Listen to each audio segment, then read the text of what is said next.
Live from the city that never sleeps.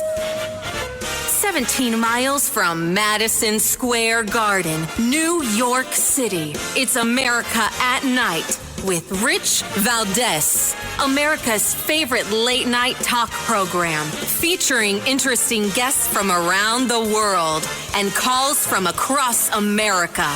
And now, here is your host, Rich Valdés.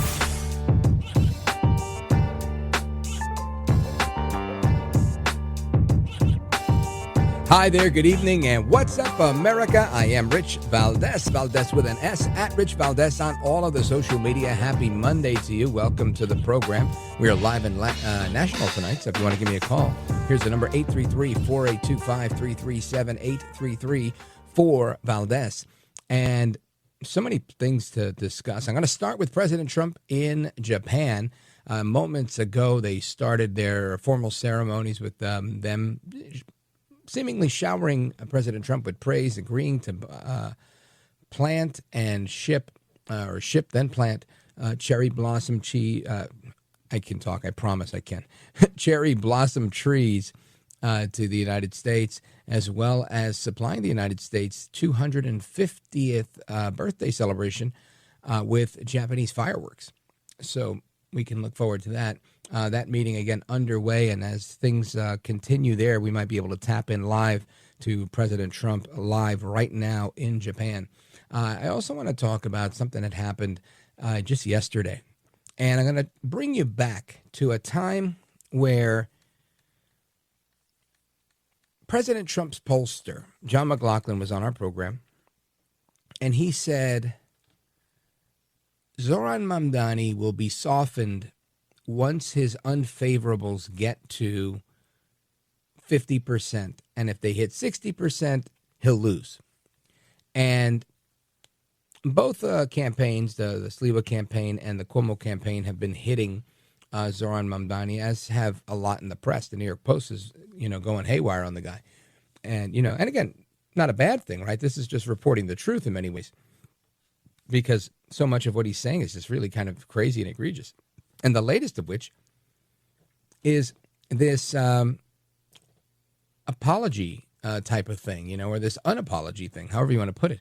He's kind of like, I'm sorry you guys are racist type of message that he put out today or last night on video, and then today in a press conference, where he says that the people of New York are trying to come for him. And he makes this analogy about his aunt. And this is fascinating because he's crying about his aunt. And, well, you know what? I'm going to let you hear it. It's cut number 4 on today's hit parade. Listen to this. Zoran. I want to use this moment to speak to the Muslims of New York City.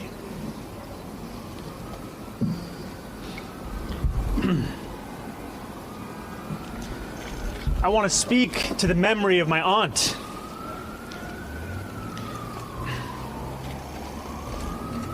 Who stopped taking the subway after September 11th because she did not feel safe in her hijab.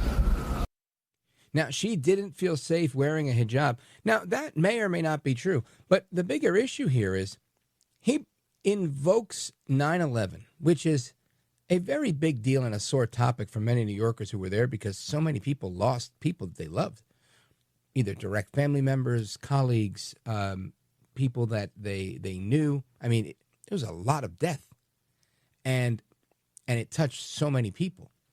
And for those of you who were there, you know what I'm talking about. For those of you who weren't, I'm going to bring you up to speed. At the time, I worked for a large phone company called Verizon. And I was a corporate accounts executive. So I had some, businesses that I dealt with that were in the World Trade Center. And in those days following the World Trade Center attack, the second one, 9/11, part of what I did was bring cell phones to our clients down there, because all the phone lines were wiped out and most of the cell phone towers were also wiped out.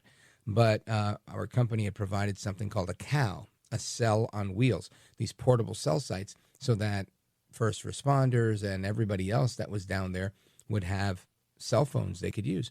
So I was bringing down half a dozen cell phones to I forget which account.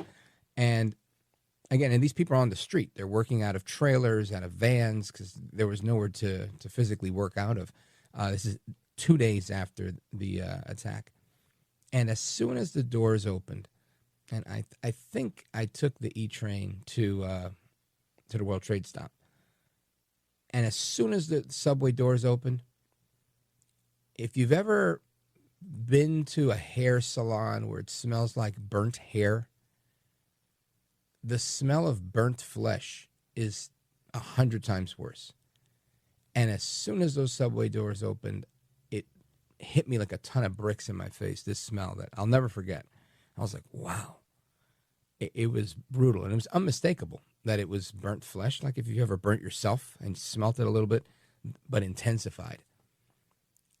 And it was, jarring, to say the least. Jarring to me, that just to smell it, let alone everybody that had to experience it, and those people that had immediate loved ones, little kids that lost their parents, wives that lost their husbands, husbands that lost their wives.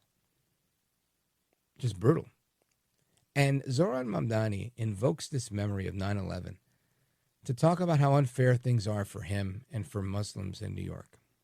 And I'm not trying to marginalize or downplay what may or may not be happening with Muslims in New York, but I do think he is marginalizing and downplaying the gravity of 9/11 for his own political gain. And this is something that I think will backfire spectacularly. Of course, there is the left, right? The college-educated white crowd that will automatically, it's who they are inside of themselves. Innately, they come to the defense of anything, right? You say, Zoran Mamdani's wrong for doing this. They say, oh my gosh, you're right. There really is so much Islamophobia. And that, I don't think that is prevalent as much as people think. I don't think that the majority of New Yorkers, even the new ones, I don't believe that they think that this is their hill to die on. So I think Zoran Mamdani really crossed a line today where he went from being tolerated by some to now being disliked by some, maybe even disliked by many. Over the weekend, I was in New York City for a couple of days, outside of my regular day-to-day stuff, specifically doing some media work. And I have to tell you, the energy for Curtis Sliwa is just surging. There's no other way to put it. When you talk about even Zoran Mamdani, he has this press conference. He's surrounded by 10 or 15 people. Curtis says he's doing a campaign stop at a subway, and you've got 300 or 400 people, 200 people. I mean, the enthusiasm is infectious. These are people that are using their days off to come and to campaign, to show up, to make noise, to show that they're supporting this campaign. So this is going to be one of the best ones yet. And again, I'm not saying anything's a guaranteed win. This is a fight. And my hope is that it's close enough to get across the finish line. And I believe Curtis Sliwa has everything that he needs in order to win. It would be a lot easier if so many of our Republican friends would stop trying to elect a Democrat that created all of the conditions that created Zoran Mamdani. But they have to live with that. Anyway, I want to continue our conversation to what's going on in Washington, what's going on in the rest of the world, and we're going to do that straight ahead with Congressman Stutzman. Don't go anywhere. This is America at Night with Rich Valdés.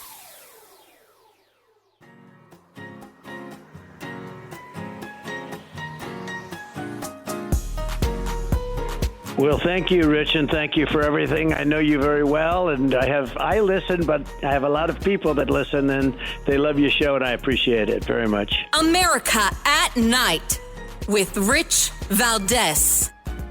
We're also going to talk about legislation I introduced this week to protect Christians in Nigeria. Nigeria has seen a persecution of Christians that has been staggering.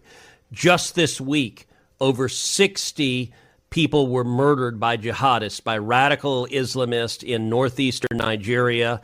They executed soldiers. They went house to house. This pattern of targeting Christians, targeting Catholic priests, targeting individual men, women, and children is horrific, and my legislation would put real consequences on the government of Nigeria and those who are facilitating this persecution, put real consequences on them to change that.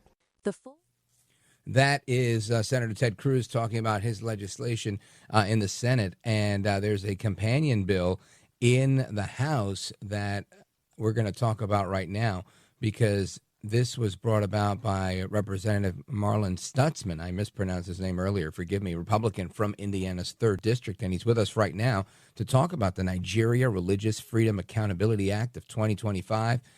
Congressman, welcome. Rich, great to be with you this evening. Thanks for having me on.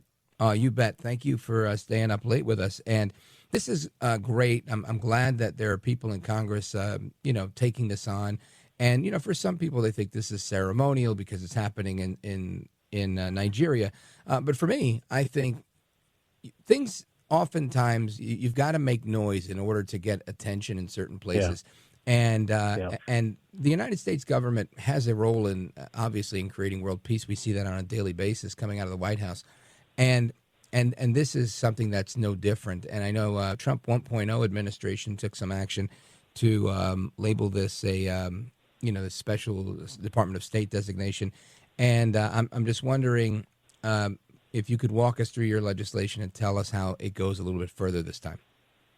Yeah, no, thanks for, bringing attention to this issue, because, there's been a lot of attention over the past, 6 months to a year on the situation in the Middle East, with the attack on Israel back in October of 23. And then, of course, the conflict in Gaza going after Hamas, and how Hamas was using the Gazan people as human shields. And, it was a war zone. And, I think it's such an important piece. And this is something that I am a strong believer in, is in free speech and also religious liberty. And that's one of the greatest fundamental foundations that we have as Americans, is religious freedom. And while we don't need to be the world's policeman, what I do believe we have a responsibility to do is to call out those who are allowing for minorities or for sectarian violence to take place. And you know what? We need to stand up for those who don't have the ability to protect themselves. So I've been doing a lot of work in Syria with the fall of the Assad regime back almost a year ago in December. And there's Christians that are in the southeastern part of Syria that are living with the Druze, and they don't have the means to defend themselves. And so as we were following that situation in Syria, I was made aware of what's happening in Nigeria. And it's even worse. I mean, it's much worse in Nigeria, where you have these jihadists that are coming in and just slaughtering, men, women, and children because of their faith. And that's what Senator Cruz and myself want to bring attention to this situation. And then we filed a bill that has teeth in it that starts, hit them in their pocketbook, start hitting them where it hurts. Because that's one thing that we as Americans, we don't have to be sending the military in all the time. We could send in actually fiscal consequences that start bringing people to their senses, and they start looking out for people rather than letting them be killed. And this is the brutality of it. And Congressman, I want to play a clip for you. You've probably seen it. It was viral on social media in the recent days of a pastor in Nigeria just calling out to the world, to President Trump, to so many, to try and highlight some of this carnage that you just spoke of. Listen to this. To be outside performing burial every day, and they expect us to silence. Now is an order. Nigerian government came out openly and denied there is no massacre, there is no genocide of Christians in Nigeria. And look at it today. Is there any Muslim here? United Nations, I know you're watching me. American Senate, you are watching what I'm doing, I'm saying here. Special advisor to Trump. Now, please tell Trump to save our life. And again, just beseeching the president and the Senate to save their lives. This is, for me, it's unprecedented. I've not seen this level of a call for help in the face of a genocide that's being covered up by so many across the world. And you mentioned Syria. It's also happening in Egypt. It's also happening in Nigeria. Your reaction, Congressman? Mm-hmm. Yeah, I tell you what, I saw that video and it just hit me in my gut. This man is just pleading, and, you can see the bodies laying there in that open grave. And I tell you, if that doesn't move somebody, it's like you just don't have a heart, because this is humanity. And this is what is so important for us to remember. This is where President Trump, I believe, is tapped into this defense of humanity. He even calls out Putin and the war between, the Russia, invading Ukraine and killing people in Ukraine. And he's calling out just for civil humanity. And that's the same thing in this situation here, that these people are just pleading for help. And, this is a responsibility that I feel as an American, and I think all of us should feel.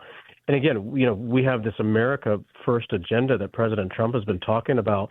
Well, you know what? We have to be a healthy country first. We have to be a strong country first. That's why people are actually reaching out to us now, because they see that we have leadership that actually can bring peace to volatile situations. Look what President Trump did, by getting the hostages from Hamas. Look at what he's done on his trip over to Malaysia and to Japan, over to the eastern part of Asia, to the peace that he's brokered between Afghanistan and India, and on and on and on. And that's what, to me, is incredible to hear people in other parts of the world. They're looking at America and saying, you guys are still the shining city on a hill. You guys are the ones that have it together, that you can actually help rescue us from these monsters that are still running around in parts of the earth, on parts of the world that are killing people. And so when you see that video, if your heart doesn't say, hey, we need to help those people somehow, then what does that say? I mean, I think that's why America is the greatest country in the world, because we do have the ability to help. And the stronger we get as a country, the more we can help others and bring more peace to nations around the world and to people around the world, whether it's in the Middle East, whether it's in Africa. There's so many opportunities right now. I think the world is watching America and saying, we want what America, who they are, and how can we do that? And by standing strong and sending the message, we need help, is very noble on their part. They're just wanting to survive at this point. And so Americans, I know, have seen that video and are willing to help somehow, whether it's through ministry, through churches, through mission opportunities, and even if it's a way that we can do something through the government, that's what we're looking into. Amigos, we're on with Congressman Marlin Stutzman from Indiana, 3rd District, and talking about placing targeted sanctions on officials who enforce Sharia law and facilitate violence against Christians and other minority groups. And I also want to talk about what's happening back home in your district, Congressman, in Indiana. We've got SNAP benefits that are drying up, and redistricting going on. There's a big battle over that all over the place. So stick with me, folks. We're coming right back with Congressman Marlin Stutzman and me, Rich Valdés. Don't go anywhere.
The best guests, the best opinions.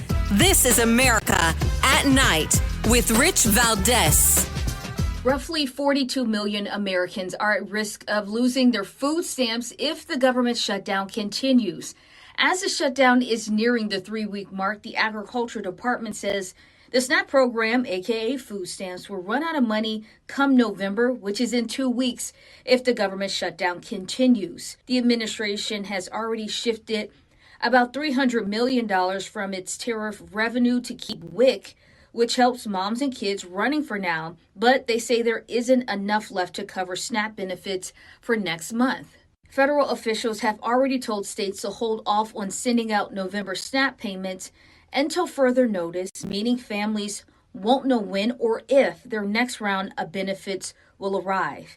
And the Agriculture Secretary is blaming all of this on Democrats, saying they're putting their political agenda ahead of food security for American families. Now, this is all happening as Thanksgiving is right around the corner, and millions of Americans could actually have an empty table for Thanksgiving. And food banks that would normally fill the gaps say they are already stretched quite thin.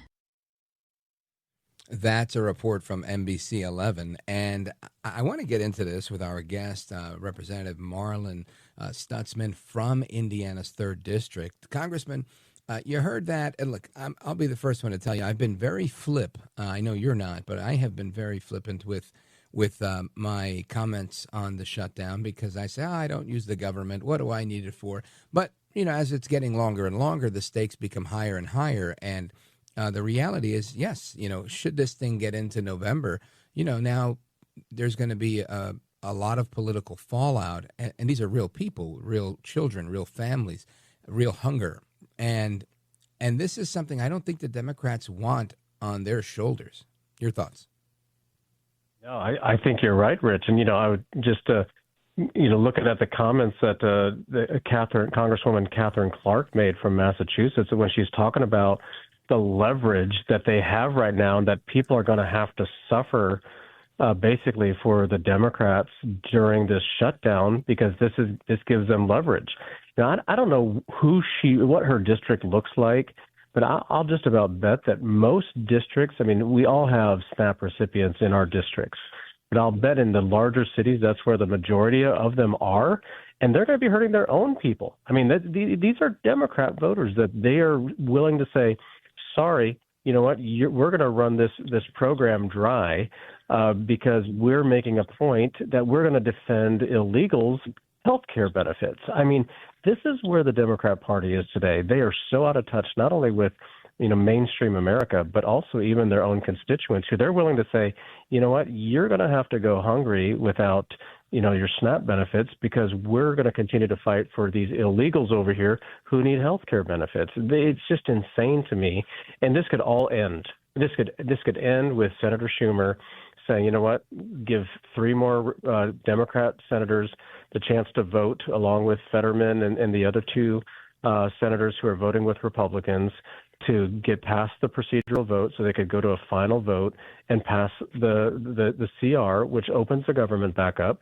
And this is not going to be a problem. But instead, they're willing to take SNAP benefits, food benefits away from their own, probably the majority of their own constituents in order to make a political point. And it's just beyond the pale.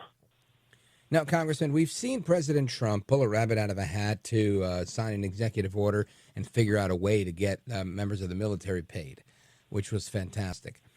Do you see him doing something similar, maybe like one of those COVID relief checks, but under a different name, signed "Your favorite president, Happy Thanksgiving," with a check that somehow comes from the executive branch? Is that a possibility? Is that on the table?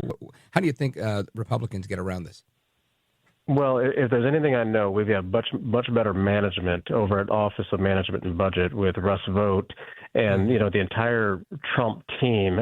These people, they actually know how to add and subtract and find where these funds are at and where we could use funds to help people. If there's anybody that could do it, President Trump's team could. But at the same time, this has to just fall right back on the Democrats, that they're the ones that shut the government down. Senator Schumer has done this, to his own party.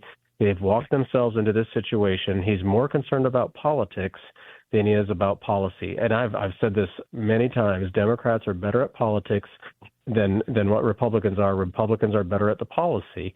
But I think they're making a huge miscalculation in this situation, because there's going to be people in their own districts who are not going to get those benefits. And they're going to start saying, are they going to blame President Trump? Well, everybody understands this is the Schumer shutdown, and that message is going to continue to carry, especially when President Trump says, look, I'm trying to find a way. But all the Democrats need to do is just say, look, we can end the shutdown today, and then they can go negotiate on other issues rather than keeping people from having those benefits. Now, the other thing is, if they do shut it down, I do think, I know in my district, in Fort Wayne, Indiana, and surrounding areas, we've got strong food bank programs. Indiana's got strong food bank programs in Indianapolis and other parts. And they're gonna pick up the slack, because that's what we do. We're not sitting around waiting for the federal government to take care of all of these problems. But at the same time, this would be a huge gap for a lot of the nonprofit organizations to fill. But I know the American people are going to look out for each other. When the federal government doesn't look out for us, we look out for each other. And I think that's what we'll see. And the Democrats are going to pay for it ultimately. Yeah, I agree. And you know who's going to be the number one person or number one team reminding them of this? It's going to be the DSA, Zohran Mamdani, AOC, the Squad. They're going to be the first ones attacking Schumer and the Schumer shutdown. And I think they don't realize that. They're trying to avoid a primary. Yeah. I think they're putting the nail in their own coffin, in particular Schumer in New York. I want to move on to make sure I get the scoop on what's going on in Indiana. I know you guys have had some conversations regarding redistricting. Bring us up to speed on that. Yeah, no, actually, I'm glad you asked, because actually just was at the state party dinner in Indianapolis tonight. The RNC chairman, Joe Gruters, was our speaker. Governor Braun was here. Of course, he made the announcement earlier today to bring the legislature together early to take up the issue of redistricting. And the people, this is gaining a lot of momentum. This issue is gaining momentum with people as they start to understand. We're pretty proud of what we've accomplished here in Indiana with good governance over the past several decades. All the way back to Mitch Daniels and Mike Pence and others who have really, turned Indiana around from when Democrats controlled it and ran us into the ditch. So we're used to, good governance. And so when you look at our maps, it's like, okay, these make sense. But at the same time, a lot has changed. We've had a lot of people move into Indiana over the past several years. And Indiana is a very red state. But because of California, because of Massachusetts, Illinois, all these states have taken advantage of the drawing of the districts for the House of Representatives. And I tell people, like, look, we're not a sanctuary state in Indiana. We're a state that is, governed by laws, and we follow those laws. We're not like California, where they are a sanctuary state, and they have all these illegals and non-citizens who are counted in the census. And so they have a huge advantage in California as far as numbers go within their population. So they're given more seats, just like Illinois and other states. And so that's why redistricting matters. We have to make sure Hoosiers have an equal or a level playing field in Washington, unlike what Democrats have done. Democrats have already done the cheating. They've already changed. They've done the gerrymandering. But I think it's important for us to step up and fight them the same way that they drew their maps. Outstanding. Really well put. Congressman, let everybody listening know how they can keep up to speed with you, the work that you're doing, and everything that you've got going on. Yeah, well, we're on all the social media platforms at Rep Stutzman. We're on X, Facebook, Instagram, Truth, and I would love people to follow us there. But, we're just trying to use common sense from the heartland, and check us out at Rep Stutzman. And we'd love to have people checking us out. I appreciate it, brother. Godspeed to you. Good luck with everything that's going on in Indiana. Keep fighting like hell in Washington, and we'll definitely speak to you soon.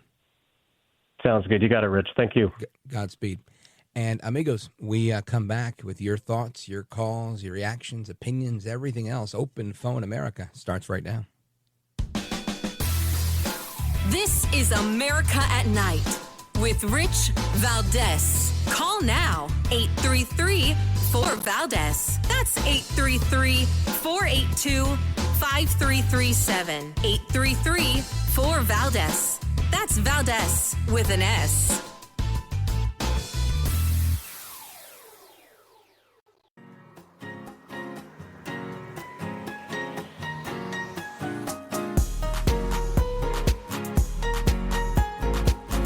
Look at Rich Valdés. He's now a radio host, and he's a great radio host. America at Night with Rich Valdés.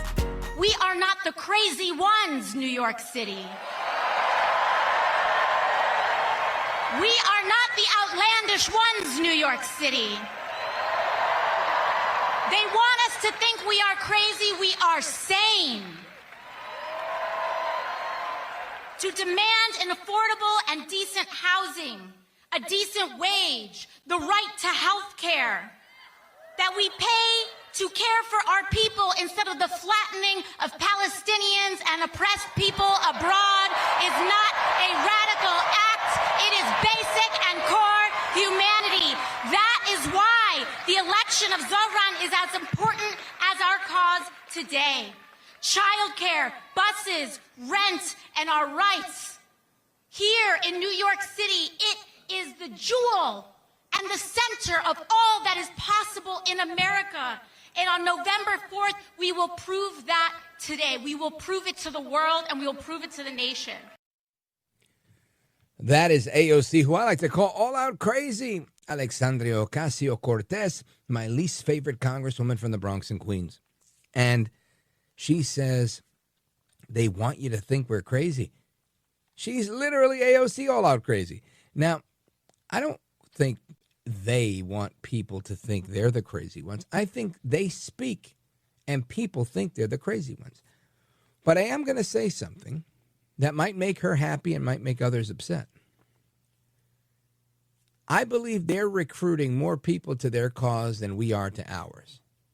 Who is ours? I say people that believe in America, people that believe in a free market, people that believe in the founding documents of this country, people that believe in liberty and justice, right, for all, right, the American way. This is the problem for so many people, right? People like AOC, they look at America as a tremendous opportunity, not as a place that's already filled with opportunity. Just listen to what she said.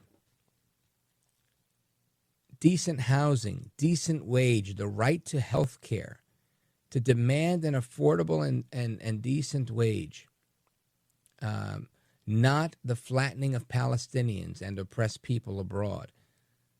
She's saying that's not a radical act. This type of rhetoric, and again, this is convincing. Just imagine being young and having been taught all of this, right? Having been taught about Karl Marx in college. And I think there are some colleges that, don't go that hard on Marx like others, but there are many that do, right? She went to school in Boston, so, that's as far to the left as you get. When people are leaving universities, they're leaving with a very favorable view of the government being their daddy. And that is indeed the problem, right? She just mentioned it here, right? This is important to our cause today. Childcare, buses, rent, rights here in New York City. It's the jewel and the center of all that's possible in America. You hear that? All that is possible in America.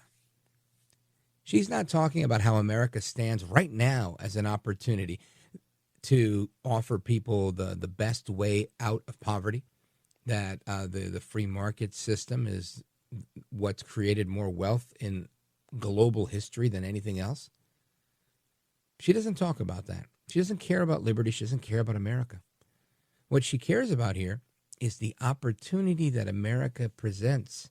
All the money that we have from the people, right? We tax people. Everybody's paycheck gets taxed, and that's how these politicians get to go on their spending sprees. And when they feel like they're running out, they print a little extra to devalue the currency, right? Which creates inflation. But when you do all of that, she says this is basic and core humanity. Who wouldn't want to sign up for that, right? If you've never lived through Reagan, if you've never studied the Cold War, if you've never met somebody from a communist country that can tell you what it's like when these silver-tongued devils come your way, like Che Guevara, Fidel Castro, Hugo Chavez. Who else we got? The current one, I always forget his name, Nicolas Maduro. These guys are wild. They make an exorbitant amount of money for a handful of people while everybody else is getting free. Equality for everybody. Everybody's equally broke. Nobody owns anything. This to me is what is, I don't want to say scary, but it's what's at stake. It's what's at stake. And I think so many people are making a mistake in New York City, thinking that somehow Zoran Mamdani will bring this. And if he's not elected, we won't get that. Zoran Mamdani is AOC. Zoran Mamdani is Andrew Cuomo. Zoran Mamdani is Bill de Blasio. He is Eric Adams. Zoran Mamdani is every Democrat in New York, and dare I say, every Democrat in the squad, and many across the country.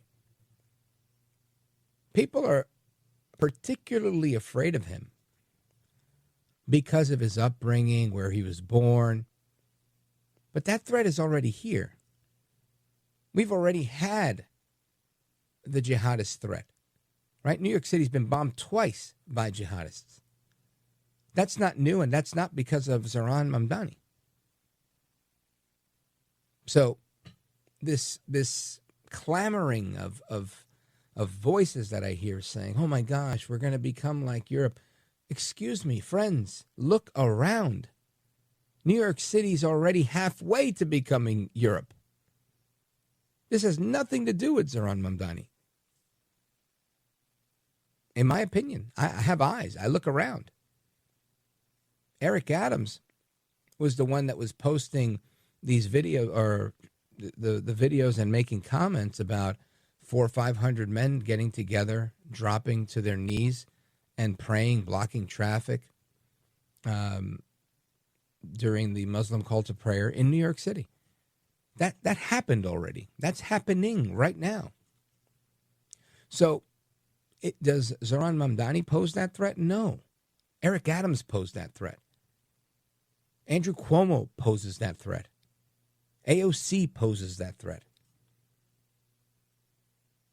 And yes, of course, he's an extension of all that.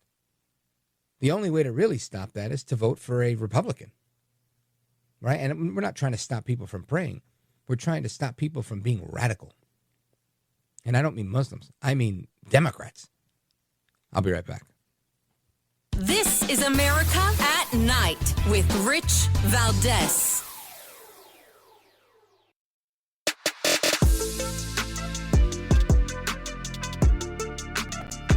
All right, to the phones we go. Let's go to Todd in Atlanta, Georgia, WGKA. Todd, very quickly, go right ahead. Yeah, I just want to say that Mamdani is the Muslim Brotherhood candidate, not the Democrat Communist Party candidate per se. And, they've already taken London, and now they want to take New York 24 years after 9/11. I think it's disgraceful. And I can't believe that people don't know that he is a supporter of the Hamas Nazis. AOC talks about Palestinians, but she doesn't talk about what's happening like you were talking about with Nigeria. Right. Well, she doesn't care, number one. And number two, Todd, is I don't think it's that people don't know or they're asleep. They don't care, right? There used to be a barrier to the tyranny of a minority religion, if you will. Any of them, right? Satanism, whatever you like. And that thing used to be called Christianity. And it doesn't exist anymore the way it did. It's not big enough and strong enough to fight a growing religion where they have lots of children and they are intent on bringing what they have to your neighborhood. That's all I've got for you. Todd, thanks for the call. Amigos, Rich Valdés, Godspeed.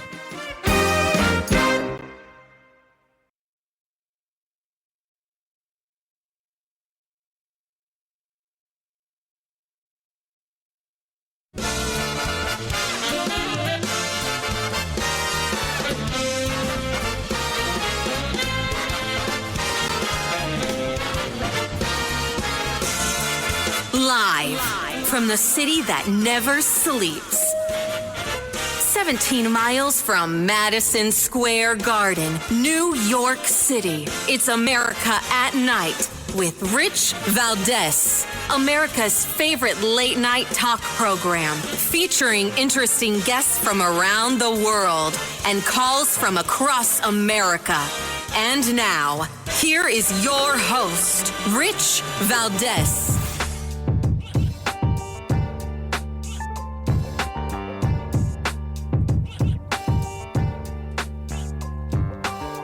Hi there, good evening, and what's up, America? I am Rich Valdés, Valdés with an S, at Rich Valdés on all of the social media. And this is the Monday night edition of the program. We're back for another hour. We're live and national. Thanks for joining the show. Here's the number if you want to call us, 833-482-5337, 833-4-VALDES. President Trump touching down in Japan today, meeting with the new prime minister, the new emperor of Japan as well. And a couple of details on that. So far, he's on his first Asia trip of this second term, and he's meeting with the new prime minister, Sanae Takeshi. Takeshi may offer U.S. pickup trucks and soybean buys, according to some sources. This is according to Reuters as well. Japan is the top U.S. military ally in Asia, and they're going to be pledging more defense spending.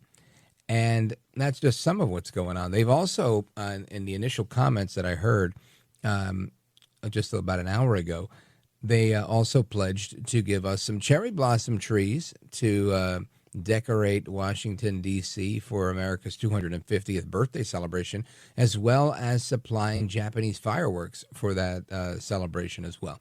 So as more on that becomes apparent, I'll bring it to you. It's happening right now as we speak, President Trump in Japan. Then, of course, over the weekend, lots of things. New York City, big mayoral race there. Spoiler, third-party candidate, independent Andrew Cuomo, who ran against Zohran Mamdani as a Democrat and lost in the Democrat primary, decided to throw his hat back in the ring to mess things up, to make sure that a Republican won't win. And now you got some Republicans that are jumping ship saying, hey, we're going to go with Cuomo, as if he didn't have a good enough run destroying New York when he was governor. They want to give him a shot at destroying the city. Why? I can't figure it out for the life of me. Now, I know some people are afraid of Zohran Mamdani's faith and his calls to globalize the Intifada. And listen, people should be concerned with that. But I'll say this. I don't see Andrew Cuomo being any different. Any. And this is because you've got to be in New York to see, right? You could say, well, listen, Andrew Cuomo might be a lot of things, but on his watch, none of that stuff happened. No, that's exactly when it happened. It all happened under his watch, right? It's not like these things aren't happening. Zohran Mamdani is not mayor, but he was governor when all of these crazy things happened. He is Mr. Sanctuary State, Mr. We're not cooperating with ICE, Mr. We will kill babies after they're born. They tried to approve abortions after they were born. What else did he try to do? $1 billion defunding the police. He signed the law in 2020 to make cash bail illegal. So if you got arrested, you no longer have to bail yourself out. You just get a ticket that says you must appear in court, and that's it, which was the opening of the crime wave that you see. And he supported to keep the age low so that no raising the age, or raising the age, excuse me. He didn't want to allow kids that were 16 to be charged as adults, or 14 or whatever. He wanted it to be 18. And again, this is in cases of murder and things like that. So how do you rehabilitate a 16-year-old that murders people, right? And is that the right thing to do? I don't believe it is, because all the gangs did was turn around and start recruiting young people to become their hitters. And it somehow, am I the only one that figured that out? Because they figured it out real quick. But apparently there's people out there that think it's a good idea to not charge murderers as adults. Go figure.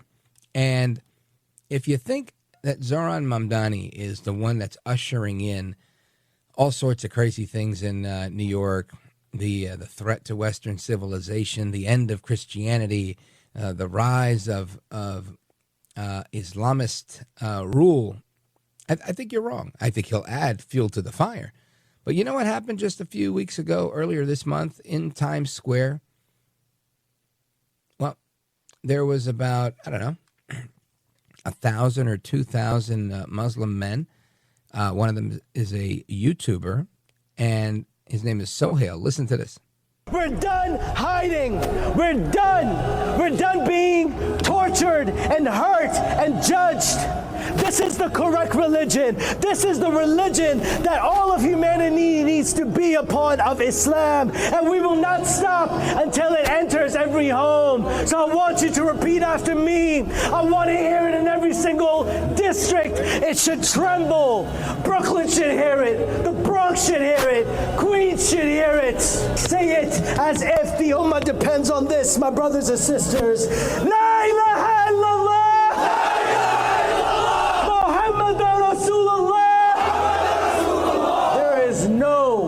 God worthy of worship except Allah, the God of Jesus, the God of Moses, the God of Abraham, and the God of the last and final prophet Muhammad sallallahu alayhi wa sallam. That's what's going on in New York right now. All right, a couple of weeks ago. This is not because of Zoran Mamdani. Zoran Mamdani is the result of this. Now, am I here to beat up on Muslims? No, that's not my... I am here to beat up on Democrats, in particular Andrew Cuomo. All of this happened on his watch. For people that think Zoran Mamdani is going to usher in this new era, please wake up. You are delusional. That era is already here. He's just graduating. This stuff already happened. This thing right here happened right now under Democrat Mayor Eric Adams. You know, the one that my friends in MAGA were telling me to vote for a couple of weeks back. Now, those same friends are telling me to vote for Andrew Cuomo. Right now, listen, I live in Jersey now. I can't vote in New York. But I can support candidates, and I got a lot of people. And I will tell a lot of people what I think. And this astounds me. Right? This astounds me. Then you've got the people that just completely don't care. They want you to burn at the stake. They're like, New York gets what they deserve. They throw everybody, the baby out with the bathwater. As if there was no Donald Trump from New York, there was no Rudy Giuliani from New York, that there are no good people in New York. Everyone gets to suffer because you got a handful of radicals. Now, the reality is there's more than a handful. And that's the point that I'm making. We've got a lot of work ahead of ourselves. But I don't want anybody to be fooled into thinking that somehow this is it. And this is Custer's last stand. This is already happening. This is not a one-time event. This is not the future. This is the present.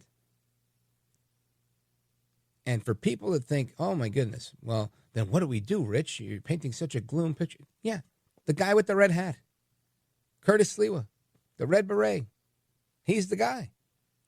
He is the guy that can turn this around. He's the guy that I think every Republican in America should be coming and hosting fundraisers for him. Every big name MAGA person should be out here cheering him on. But he doesn't have the numbers, Rich. He's a nice guy. I like him. I love him. He's done great in the streets protecting New York. The numbers aren't there. Just imagine somebody saying that when they said Trump was going to lose to Hillary by 30 points. Oh, but he doesn't have the numbers. So, when did we get castrated? When did we lose our spine? When did we lose our common sense? It's unbelievable. Unbelievable how quickly people are giving up. I tell you, you give up, you get what you get when you give up. I'm telling everybody in New York to keep fighting. I'm telling everybody who's not in New York to go there. Take some vacation time. Do what you got to do. Go on a weekend. Go and help out the campaign of your choice. I recommend the Sliwa campaign. Why? Because it's a fun campaign to work with. There's a lot of momentum. You've got the young people that like him because he listens to EDM music. You've got the young people that like him because he's the only candidate talking about a policy position where he's going to give them a tax holiday. They're between 18 and 29 and they work in New York City and they went to school in New York City. How about that? No taxes for young people, and then no property taxes for senior citizens. Now, of course, the critics, well, how are you going to pay for that? Listen, you figure out how to pay for things. Zohran Mamdani wants $700 million for free buses. Barely anybody's asking him how he's going to pay for that. I think we could figure out a way to do no income tax, no property tax for seniors. I tell you, I feel like I'm in the Twilight Zone lately. Anyway, Curtis is the guy. Curtis is the guy, and everybody in New York needs to get with him. There is a movement afoot. Andrew Cuomo is in the way. Our Republican friends that I believe are seeing this incorrectly are not helping. And we all know what the future is if we don't get this thing right. So maybe it's time we get this right. Now, I also want to talk about what's going on in, where is this place? Well, New York City. I want to talk about this race from a different perspective. I spoke about it briefly on Friday. New poll from Victory Insight that says in a head-to-head with Mamdani, Curtis Sliwa would do better than Andrew Cuomo. Now, it still has Mamdani winning, but it's got a spread of 8 points between Curtis and Mamdani in a head-to-head matchup if Cuomo were to get out. It's a 10-point spread if Cuomo stays in and Curtis gets out. So you tell me who fares better against Mamdani. Clearly the guy with the alternative plan, the guy that's challenging the ideas. You know, we're in a similar position to we were in with nationally with the Tea Party, 2010, right? The Tea Party was small. They made fun of us. They beat you up. They marginalized you. It was a few people, but the Tea Party kept going and it kept going. It didn't win everything, but it kept going. It kept going. And eventually the Tea Party blew up into something called MAGA. And look at how it's flourishing today.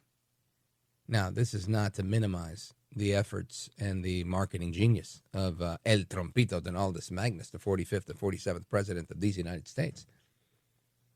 He played a big role in that explosion. I'd say the key role. But there was an underlying movement that was already there.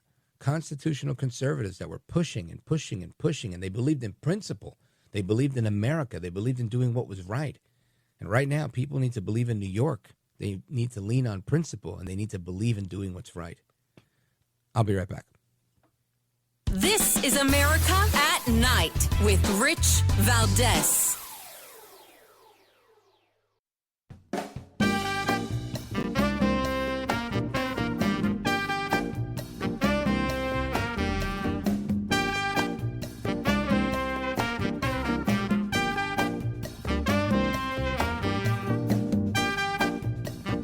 By the way, your ratings are up. Congratulations. I had Thank you, somebody. It's always nice to check.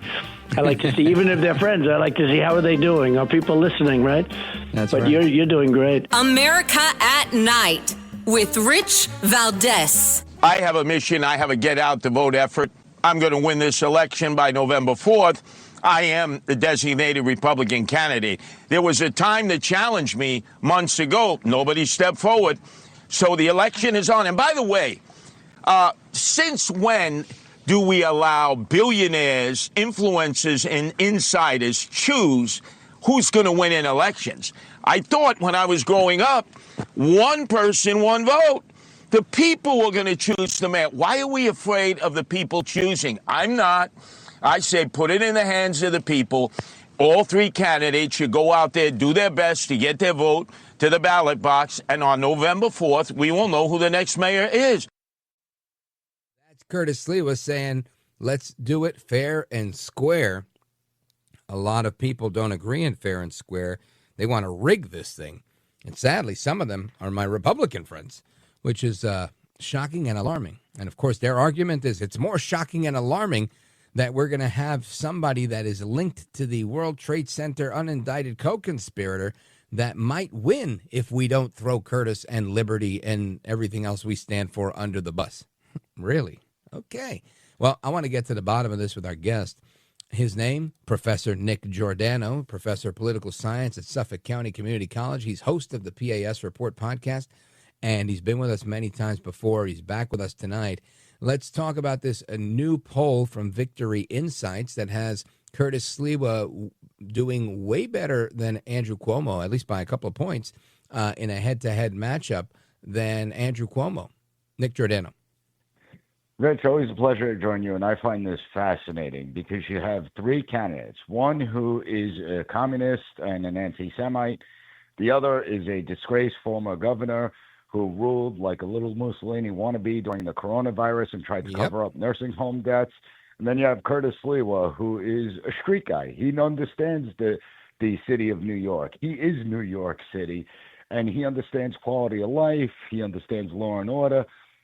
And if we go back 6 months, right, we look at the race. Nobody was calling on Cuomo to get out, and then Cuomo was destroyed by Mamdani in the Democratic primary. That should have been the time Republicans put pressure on Cuomo to drop from the race. Instead, 2 weeks before the actual election, they start coming out of the woodworks saying Sliwa should drop out of the race. It really is astonishing, and I think that for a lot of people, they have short-term memories of what it was like under Governor Cuomo, where he said conservatives weren't welcome in New York State. Yep, he determined when, where, and how people exercise their faith, what businesses are essential, which ones weren't. Isolating kids, telling little kids that they don't want to be responsible for killing grandma and grandpa. I mean, think about how horrible that is. And he was the guy that was responsible for bail reform, turning New York into a sanctuary state. So when we look at the dynamics of the race, it's really astonishing that Republicans haven't figured out that they don't win elections by ditching the Republican candidate and trying to back the Democrat candidate.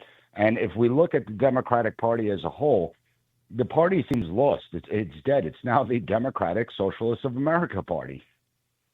100%. And just so you know, I mean, Nick, we saw this already, right? I think we've seen this by and large with populist issues that President Trump championed. He championed them, very similar, honestly, to what Curtis Sliwa was doing, where he became the alternative that made all the sense. How many Democrats do you know that were like, look, I'm going with Trump. I'm going with Trump because he's the only one that makes sense. He's common sense. That's the same stuff I hear about Sliwa. Somehow it's getting garbled right now where people are like, well, right now you got to go with Cuomo because Curtis has no shot. Meanwhile, the polls say a different story. And listen, I don't know if you've been out campaigning with him, but I have. And I can tell you the energy that I see when I'm on the streets with Sliwa, it's unmatched. It's unlike what I'm seeing in New Jersey for Jack Ciattarelli, and that's a lot of energy. It's unlike what I've seen every time Zoran Mamdani makes a public appearance, minus when he brings in AOC and Bernie Sanders, rock stars. And it's unlike anything you see for Cuomo. Well, first of all, let's look at Jack Ciattarelli. If we go back to his last time he ran for governor, he was down 10 points a week before the election. Republicans throughout the race didn't lift a finger for him to help him in any way. They didn't provide any fundraising for him or anything like that. And he lost by a 0.5 percentage point. If Republicans actually backed him and they put effort into his campaign, he would have won that race already. He would already be the governor of New Jersey. And the same thing holds true here. When Republicans try and throw their own under the bus, but never lifted a finger to try and lift them up in the first place, it tells you a lot.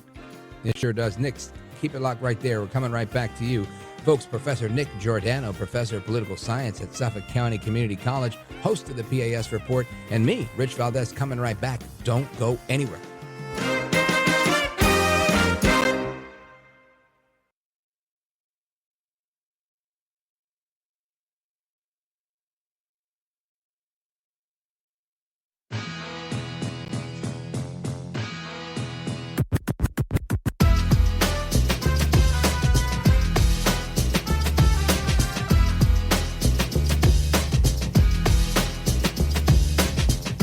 America at Night with Rich Valdés.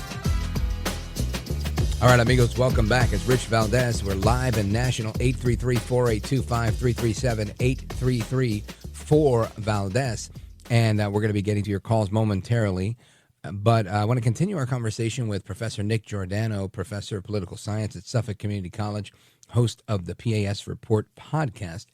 And Professor Nick Giordano, we were talking about how the time has come and gone to put pressure on Curtis Sliwa to get out of the race.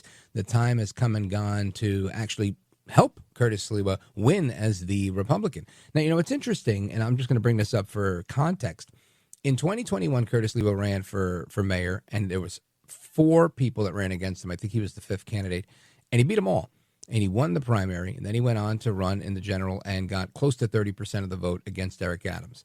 Not bad for a first showing. I think a lot of people realize Jack Ciattarelli, this is his 3rd run for office. Hopefully he wins. Rudy Giuliani, America's mayor, won on his 3rd run for mayor. It's not easy to elect Republicans in places like New York or New Jersey. And I think Curtis has more momentum now than he ever had before. He definitely has millions of dollars. I think he's got $5 million to spend between now and the next 10 days. So that's something he didn't have in that first campaign either. So all that being said, let's pick up where you left off. Well, I think it's important to point out how short-sighted Republicans are being. I mean, if you look at Curtis Sliwa, he's the one Republican. A lot of people may not know the demographics of New York City, but he's the one Republican that could go anywhere, go into communities that the ordinary Republican can't go into. And he talks to the people. He understands the people. He's welcomed in those communities. And so Republicans should be using him as an asset instead of throwing him under the bus. But more to the point, we're looking at the last 4 mayoral races of New York City.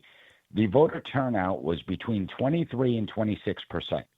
That means 74 to 77% of the voting age population, the voting eligible population, did not turn out to vote. In a 3-way race, if you bump that number up and you get an additional 10 to 15% out to vote, that changes the entire dynamic. And a 3-way race is very difficult to predict if you can't predict the voter turnout. Now, we don't know what the voter turnout's going to be. You have Mamdani, and there's a lot of energy on his side. We can't gloss over that. And so we're expecting increased voter turnout because of him. But there's also the anti-Mamdani vote. And that's also a huge vote where more people are going to be coming to turn out. So for Republicans to try and throw Sliwa under the bus, it makes no sense to me. And at the same time, we also have to say that the voters bear responsibility as well, because you get the government that you deserve. And if 74 to 77% of the population isn't turning out to the vote, well then, why do you think New York City is in the shape it's in? Listen, this election couldn't be clearer. I mean, this is the most stark election I have ever seen when it comes to the political candidates running and what they stand for. The one thing I'll give Mamdani, he's honest. He's telling you exactly what he wants to do. He's not trying to hide his socialist and communist policies. He's very open and honest about it. And so you're giving New Yorkers a real choice. And the question is, come next Tuesday, what type of New York City do New Yorkers really want? Do they want to do this socialist communist experiment, or do they want to return to the glory days of New York City, one where it was the lifeblood of the United States, one where we saw investment and capital coming in, one where tourists wanted to flood into, people wanted to come, see the Broadway shows, see the sights, just experience Manhattan. And that's the real question in front of us today. Well, Nick, you're on to something. 60% of ballots that have been cast on Saturday and Sunday and today, the first days of early voting in New York City's mayoral campaign, were cast by Generation X, 50 years old and up. And turnout is higher than expected. So this is good. And I can't imagine people that are 50 years old are saying, man, I'm going with Zoran, right? Now, this could be either way for Sliwa or for Cuomo, but I don't think it's for Mamdani. According to the New York Post, roughly 164,000 voters hit the polling sites on Saturday and Sunday, with voters age 50 and up accounting for 95,000 of those ballots, according to the Board of Elections. And the turnout so far has drastically outpaced the 67,000 votes that were cast during the June Democrat primary in its first 2 days. So this is good stuff, right? 100,000 extra votes. And I'm just wondering, will that continue? Or is that just the beginning of the bubble? Your thoughts? I think the momentum will continue. The question is, how much damage have Republicans done to themselves, or has this actually, the Republican establishment, galvanized the average Republican voter to work 10 times harder, to get out there more, to try and encourage friends and family to go to the polls and vote. And I don't think we could predict how that's going to play out. So it could be seeing this increased voter turnout, particularly Gen X, where Gen X tends to lean a little bit more conservative. Is it a splitting between Cuomo and Sliwa, or are we starting to see a break for Sliwa because of the Republican establishment coming out against him? Right. I wouldn't be surprised if we are, and I would venture to say we do. I can tell you that. Well, I don't think people. I think Go ahead. people underestimate the animosity that many still have for Cuomo. Yeah, Well, me there too. are some coming out saying, I don't like Cuomo, I may hold my nose. There's a lot of people that are still angry about everything that was done during the coronavirus, but not just the coronavirus, also the Black Lives Matter movement, where New York City businesses were being destroyed. You saw violent protests, you saw police being attacked, and Cuomo said it was a righteous cause. And so I think there's a lot of backlash going on. I agree with that. Now, I forget what I was going to say to you. There was a point I was going to make about this momentum. Oh yeah, back to the polling. This polling shows that things are going to tighten up in recent days, and both for Cuomo and for Sliwa. And I think the question remains: who's got the better turnout operation? Of course, Cuomo, has been doing this longer, so he's got some turnout operation. Plus, he's got Democrats and he's got some Republicans. Sliwa, has an existing framework that he's added to in the turnout operation. And I think this election, unlike the previous one in 2021, where people were not so motivated. I think people are very motivated here because of a million different things. Whether they're afraid to have the first Muslim mayor in history, or an admitted socialist, and it's not that he's a Muslim per se, right? It's that he's literally accepted the globalized, the Intifada, and won't renounce that. He's been asked to say that he's going to renounce Sharia law or wouldn't use that in his governance. He basically pled the fifth on that. He's kind of run away from a lot of accused New Yorkers of being bigoted and Islamophobic, and every time he brings up 9/11, he talks about. What do you think about that? He never talks. Well, I mean, I think it's an important point that we have to bring up. Whenever you hear him speak about 9/11, it's not criticism of Al Qaeda or Osama bin Laden. Right. It's not about 3,000 Americans that died that day and the thousands that have died from 9/11 related illnesses. It's all post 9/11. The Islamophobia and how his aunt had to take off a hijab when she rode the subway, even though she was living in Tanzania. She wasn't even living in New York. Right. And the reality is the American people are good and decent people. After 9/11, there wasn't a backlash against Muslims. The mosques were not burning down. Muslims were not being beat up in the street. The people of the United States are responsible. We could differentiate between Islamic radicals and Muslims. And I really think that it does a disservice. It's an insult to every single New Yorker to say that, after 9/11, Islamophobia and people hate Muslims. No, that's not who we are as America. And every New Yorker should be insulted by that. Yeah, and I want to ask you one more question, because there's a critical voting block here, right? We earlier talked about him being a socialist and an anti-Semite. And I'm pretty, I don't know if the word is shocked, dismayed, surprised at a lot of folks in the Jewish community and how they're not rallying against Zoran Mamdani. He has support. He's been touring synagogues all over the city. And this is something that, I find interesting given his positions on so many things. And I think just yesterday, one of Curtis's strongest supporters, who spent 30 some odd years in the state assembly, Dov Hikind, just jumped ship and said he was going with Cuomo, and which I lament for sure. And I'm going to say this, I think that the Orthodox community has always been a friend of Curtis Sliwa's because of the Guardian Angels. And I don't know if they're going to go with Dov Hikind. I would presume there's going to be some amount that do. But what are your thoughts on how the Jewish vote as a monolith plays out? It's hard to say because I think they're going to be split like a lot of people are. Right, because they're not a monolith, is really what it is. Who do I think has a better shot of beating Mamdani? And that's the problem right there. Rather than coalescing behind a Sliwa, again, we know Governor Cuomo's track record, right? I mean, he had his chance at leadership, and obviously he failed. He had to resign in disgrace. And so you would think people would shift the other way. But I do think that there is a split in the Jewish community of who to support. And then I do think there are some people in the Jewish community that figure, well, Mamdani's winning the race, so we kind of have to make nice. And they believe that the election's already over. To me, the election's never over until the last vote is counted. And anything can happen, particularly in New York City. People say that New York City is too far blue. Well, the truth is, if you go back 20 years ago, 25 years ago, we had a Republican mayor and a Republican governor in this state.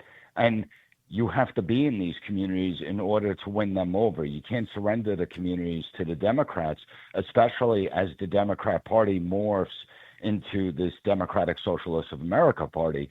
I think that people need to reject that. And if they don't, well, then New York City is going to become a laboratory experiment of communism and what communism policies are like, and the rest of the country is going to look at that, and they're going to have to make a determination of whether they want to move in that direction or they want to run away as fast as they can. Nick Giordano, let everybody know how they follow you quickly. Everyone go to PASreport.com or on any social media platform, follow me at PAS Report. At PAS Report. That's Professor Nick Giordano. Always a pleasure. I wish we had more time. Nick, Godspeed to you. We'll definitely talk again soon. Thank you. Thanks for having me, Rich. You bet. Folks, your calls and more coming up right now. Virginia, Montana, Idaho, and more. Don't go anywhere. This is America at Night with Rich Valdés. Call now, 833-4-VALDEZ. That's 833-482-5337. 833-4-VALDEZ. That's Valdez with an S.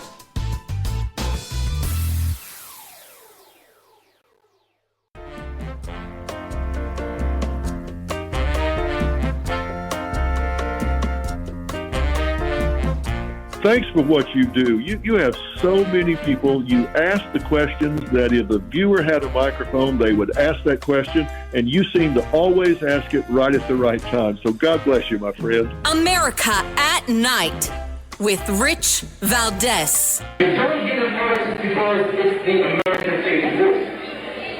You get involved in politics because politics can be a weapon to use in the cause of Islam. That is Siraj Wahhaj, old file audio. He says you get involved in politics because it's a weapon to use in the cause of Islam. That is the imam that was smiling in his picture with Zoran Mamdani. And again, Zoran just says, oh, well, I didn't know who he was. I just took a picture with the guy. Anyway, we continue with your calls. Let's go to Leo in Winchester, Virginia, WMAL. Leo, go right ahead quickly. Really important, with the shutdown, the food stamps are not going to be supported anymore, and family going to starve, and then the housing. I got a notice about my housing voucher HUD, and here in Virginia is going to be shut down. But just pay what I should pay normally, have confidence. But we need to send a strong message to the Democrat Party. They can't do this. They can't just shut down and cause our families to starve and be kicked out of our houses, our apartments. Same thing in New Jersey and in New York. We have to send a strong message, elect Republicans in all three those states. I'm with you, man. Virginia, New York, New Jersey. I would love to see Republicans get elected across the board. I don't know that that's a political reality. I hope that it can be. But I agree with you. We've got to hold Democrats accountable for what they've done and what they're doing to people. And I do believe that will happen. They can still register here in Virginia, even on Election Day, tentatively, to bring your elected bill or something else. Yeah. Shows your residence and your ID. And this is terribly important. We got to get this done. Otherwise, they're going to dictate, they're going to make us a communist country one day. Well, that's what we've got to protect ourselves from. Leo, thank you for your call. Winchester, Virginia, WMAL. I appreciate the call. Let us continue. Let's go to Frank calling us from Evergreen, Montana, KOFI. Frank, go right ahead. Good evening, Rich.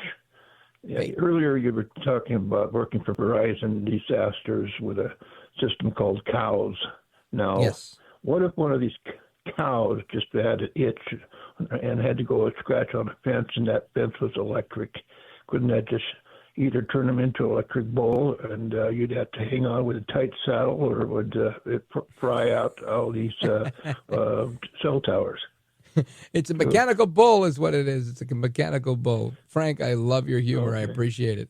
Frank in Evergreen, Montana, KOFI in the building. Folks are coming right back with the rest of your calls and more. Don't go anywhere. This is America at Night with Rich Valdés.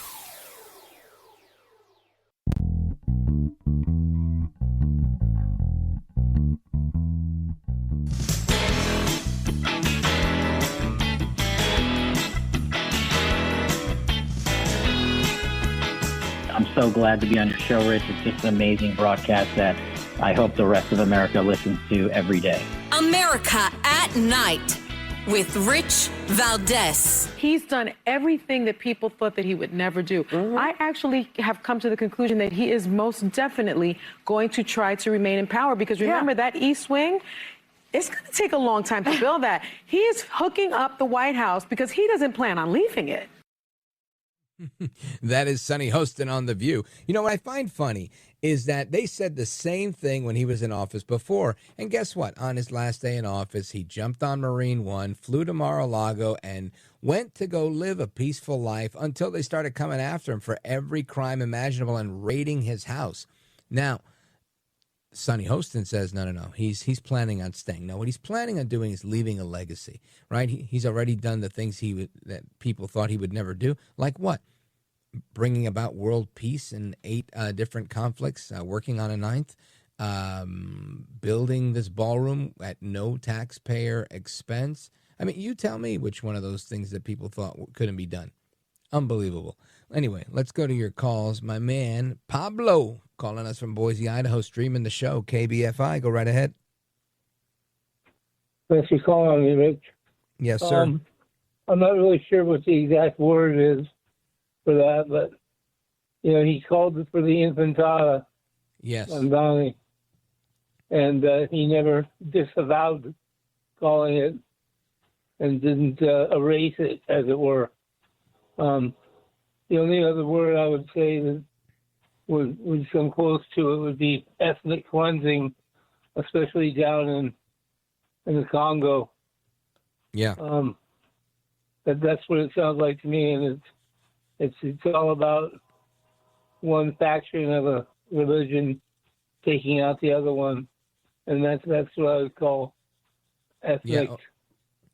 I think you're right. I think you're 100% right. We have to take the threat of the intifada very seriously.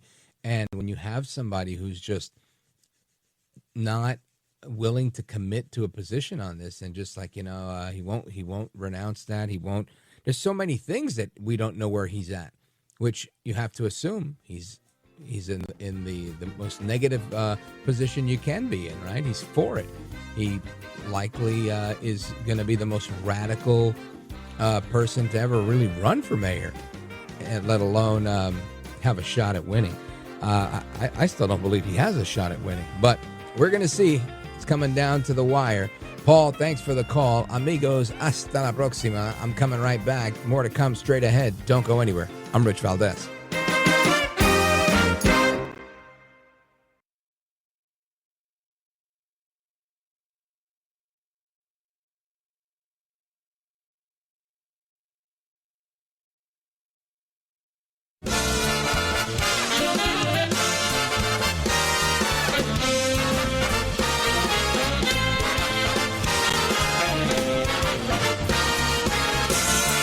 Live from the city that never sleeps.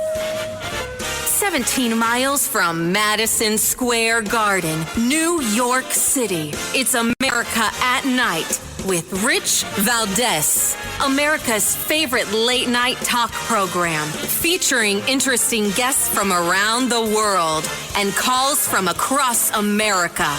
And now, here is your host, Rich Valdés.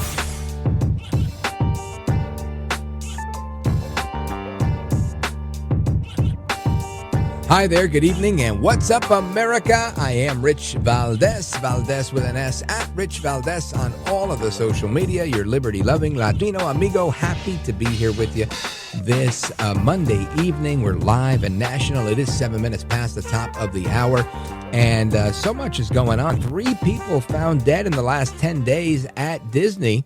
That's wild. I don't know how often people die at Disney, but I don't know that they died this close together. There a lot of speculation on that stuff. Apparently, it's all on the up and up, but it makes me wonder, is it really all on the up and up? So we'll talk about that a little bit later. Then, the Louvre, right? Now, this happened days ago. I didn't mention it because it was quick moving, and honestly, there was a lot of moving parts to it. But the Louvre was robbed, and now some suspects have been caught. The prosecutor in Paris says he deeply regrets the arrest of the Louvre jewel heist suspects being made public while the investigation was ongoing, because it can harm the investigation. The manhunt continues today for the suspects in the Louvre Museum jewel heist. The Paris prosecutor says she fears that this investigation may be harmed by the hasty disclosure over the weekend of the arrest of 2 of the robbery suspects, meaning it's going to be hard to get the other 2 because the media has let the cat out of the bag. Now, the question is, who told the media? The Paris prosecutor, Laure Becau, said that, and I know I'm saying that wrong. I got to ask my French friends how to say that. She said the information was made public and the arrests should not have been disclosed. The quote from her is, "I deeply regret the hasty disclosure of this information by informed individuals without consideration of the investigation." Busseau or Becau, I don't know. I'm at a loss there. Beccuau said in a statement her office released on Sunday night. And she also added that this revelation can only harm the investigation and the efforts of our investigation of 100 or so investigators searching for the stolen jewelry and perpetrators that are still at large. Under French law, suspects in custody can be held for 96 hours before prosecutors have to charge or release them. Again, another quote, "It's too early to provide any further details. I will provide additional information at the end of this custody phase." 2 men, both in their 30s, from a Paris suburb were arrested over the weekend and being accused of being part of the team that pulled off this brazen jewel heist. The French National Police confirmed that to ABC News. So that's the story there. And again, this is the same group, investigative group of the police that investigated the Kim Kardashian jewel heist. And that was they're called the BRB, and that doesn't mean be right back. It means the Repression of Banditry Bureau, or Brigade, excuse me, of the Paris police. So it's a special unit that does this type of thing, and I'm just fascinated by this. That they robbed Kardashian, and they thought it was this big international, jewel thieves, and turned out to be a bunch of old guys on bicycles. Now they robbed the Louvre. And it's just astounding to me what's going on there. It's almost like they want this stuff to happen. And I'm not trying to throw shade on the investigators. I'm throwing shade on the security. What is going on here, people? It's the Louvre. I mean, come on, right? I mean, you've got everything in there. This is, I don't know. It's a black eye for them for sure. Anyway, that's the story on that. Then we've got, let me see, there was something else I wanted to get into here. Trump is in Japan. Trump is in Japan. The Japanese say that they're going to be giving us some cherry blossoms and fireworks, and they're going to continue talking about all the other things that they do, like buy defense products and whatnot. He's in Japan right now. As of 2 hours ago, he was meeting with the Japanese Prime Minister, earlier meeting with the Emperor of Japan. And the United States is now sending an aircraft carrier strike group to the Caribbean, in an escalation of these boat strikes. And of course, you know that there's been warships that have entered the area off the coast of Venezuela. And this is interesting because Defense Secretary Pete Hegseth says that he's directed an aircraft carrier strike group to move to the Caribbean. And this is to support President Trump's efforts to dismantle the transnational criminal organizations and counter narco-terrorism. And that's a quote from Pentagon spokesman Sean Parnell. Good guy from PA, by the way, Sean Parnell. Shout out to Sean Parnell. The Gerald R. Ford Carrier Strike Group embarked Carrier Wing are moving into the U.S. Southern Command area of responsibility. Parnell said the enhanced military presence will bolster U.S. capacity to detect, monitor, and disrupt illicit actors and activities that compromise the safety and prosperity of the United States homeland and our security in the Western Hemisphere. So that's the story there. They got 6,000 sailors and Marines in the region. The Ford Carrier Group is going to add another 5,000 more sailors and Marines to the mission. So you're going to have more than 10,000 troops there. And this is, I guess, what, the talking heads would say is an escalation. I don't know that it's escalating anything. I think that's President Trump, just drawing a line in the sand saying, hey, like my dad used to say, hasta aquí llegamos. This is as far as we're going to get. I'm not budging from here. Right, laying down the law. I guess you could say he's escalating whatever you want to escalate. He's escalating more people will be killed if you try to bring drugs into the country. Nothing like sending a strong message, in my opinion. And, of course, the Venezuelans are now countering, saying they have caught CIA mercenaries, and we're going to hear about that in a moment. We're scheduled to speak with a friend of the program that is in Spain. If we're able to make that connection without incident, you'll hear from her. If not, we'll continue our conversation on what's going on with Venezuela. And, of course, we're going to get to your calls, of course. 833-482-5337, 833-4-VALDEZ. This is America at Night with Rich Valdés.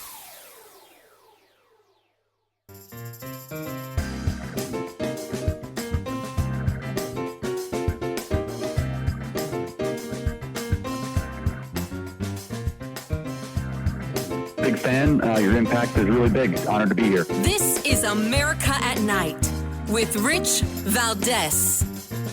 We begin tonight with the major escalation in President Trump's war on drug cartels in the Caribbean, just as that major Category 5 storm is brewing in the region. And if you're riding along in one of those cartel boats, would you rather take your chances with Hurricane Melissa or Hurricane Donald, a.k.a. Trump's Navy? The USS Gerald Ford is now on its way to the waters of South America, moving closer and closer to Venezuela. It's the world's largest aircraft carrier. The Pentagon says it'll help with Trump's mission of battling the smuggling of illegal drugs into the U.S. It comes as another deterrent. Navy destroyer USS Gravely docked in the port of Spain just yesterday. The Department of War has taken out 10 alleged cartel boats since early September. Trump says the fight will soon be moving from sea to land, another major escalation that critics say would be highly illegal. One prominent Senate Republican says Trump's not only serious about that, but there's going to be congressional briefings on that as well. President Trump told me yesterday that he plans to brief members of Congress when he gets back from Asia about future potential military operations against Venezuela and Colombia. So there will be a congressional briefing about a potential expanding from the sea to the land. I support that idea, but I think he has all the authority he needs. That, again, Senator Lindsey Graham, and the report from ABC News and Elizabeth Vargas, the Gerald Ford carrier strike group moving into the Caribbean near Trinidad right now on standby, ready to go because there may be military action in Venezuela.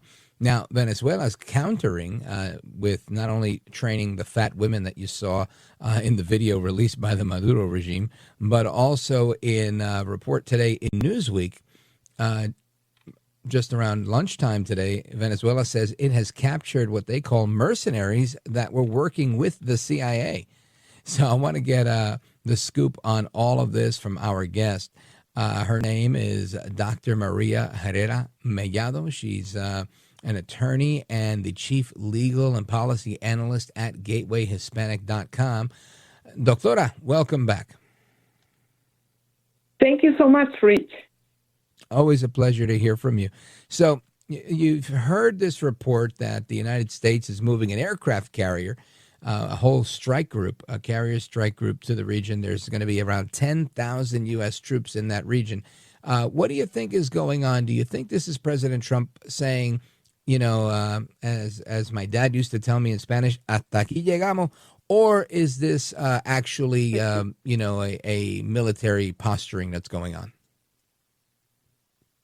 Okay, so I think President Trump is serious about, you know, doing all the work to counter the narcotics operation that has been going on for decades, that as his administration correctly points out, you know, he has other collaborators in Colombia. You see the President Pedro from Colombia. He's saying he's calling the drug dealers laborers of drugs, and he's justifying everything going on with Maduro, and what his vice president is saying, that it's justified to prepare Venezuelan military for a possible invasion and destruction of that narco-terrorism regime.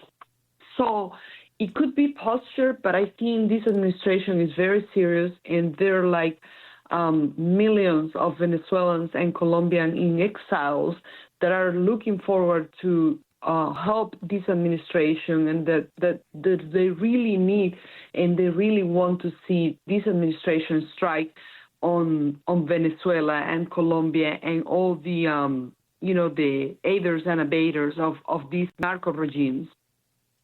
Maria, I want to ask you a question. I agree with you. I think the people have been asking for this for years, for a decade at least. Yep. Well, people saying, where's the United States? Where's the United States? Why don't they topple this regime? And many of them are from Cuba because there's a lot of Cubans that think that once Maduro falls, Cuba falls as well. What are your thoughts? Oh, absolutely. And listen, it's great to see that this administration has publicly acknowledged at least 10 strikes on alleged drug vessels in both regions. It's sad to see that people don't understand all the damage that has been caused by Cuba, by the Cuban regime, by Venezuela and Colombia to its own people. And also, unfortunately, just like you mentioned, in the past, the U.S. Has not been very serious about the threat that these narco regimes pose to the region, but also the infiltration of Russia, Iran, now China, and that's a national security issue. And for the first time in many, many decades, we've seen this administration taking things serious. We have to give credit to our Secretary of State, right? Also yes. To Marco Rubio. I think he's doing a fantastic job. And because his parents are from Cuba, and he totally understand what the exile is feeling and what needs to be done to topple those regimes. And as you said, Cuba is just like, what started all these, but now Venezuela and Colombia, I mean, it's shameful. The performance put by the president of Colombia and the sanction imposed on him and his family and his advisor is great because it's a horrible example, Yeah, and I agree with you 100%.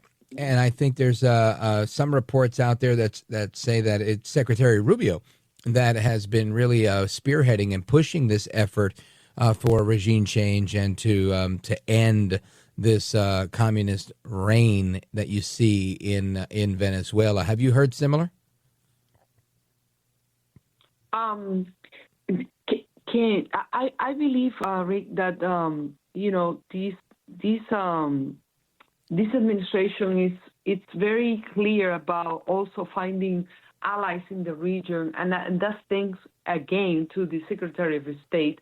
I think Trump is delegating a lot of foreign policy on him, and that didn't happen before. Remember, during his first tenure.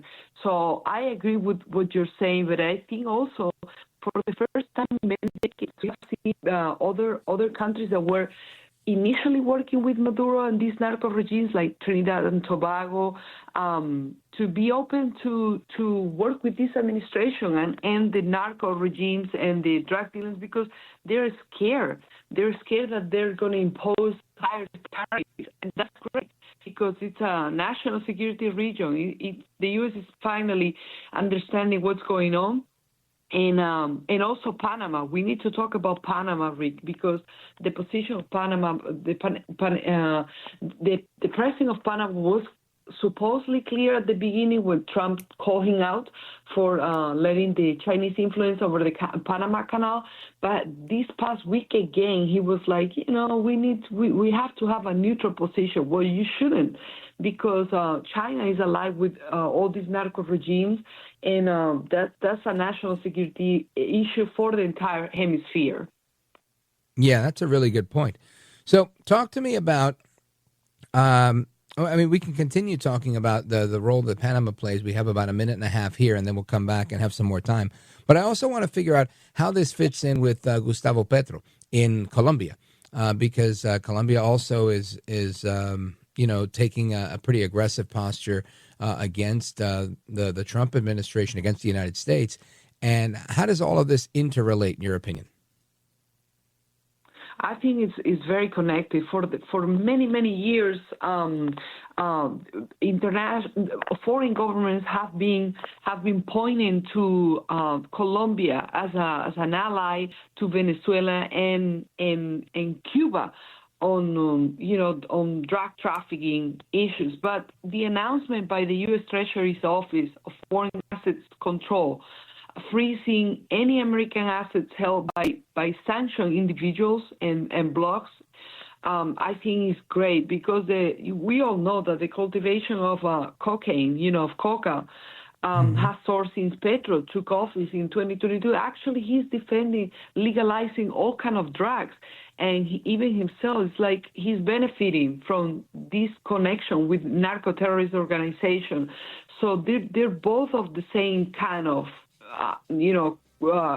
crazy presidents. Maduro and Petro, they both support attacking the United States. And that's why Petro was sanctioned and his allies. And he needs to be stopped because he's hurting Colombian the economy and the U.S. And all right, well, let's pause right there, Maria Herrera Mellado. I want to come back and talk about Maria Corina Machado in Venezuela and everything else. Don't go anywhere. We're coming right back.